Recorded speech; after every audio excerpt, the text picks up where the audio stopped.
Essula 12. Mukama n'agamba Musa nti, gamba abaana ba Isirayiri nti, omukazi bw'anaabanga olubuto n'azaala omwana ow'obulenzi, kale omukazi oyo anaabanga atali mulongoofu ennaku 7, nga bw'abeera mu nnaku ez'okweyawula kw'endwadde ye, bw'atyo bw'anaabanga atali mulongoofu. Awo ku lunaku olw'omunaana omubiri gw'ekikuta kye gunaakomolwanga.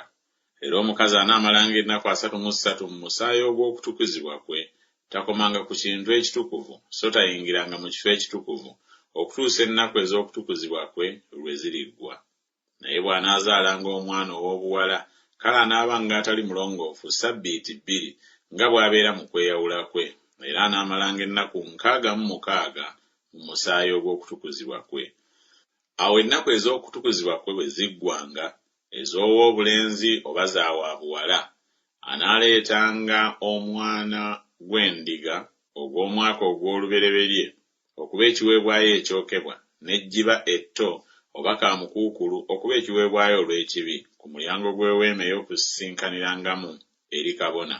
Kale anaagiwangayo mu maaso ga Mukama n'amutangirira. Kale anaalongoosebwanga mu nsulo y'omusaayi gwe. Eryo ly'etteeka ly'omukazi azaala oba wa bulenzi oba wa buwala.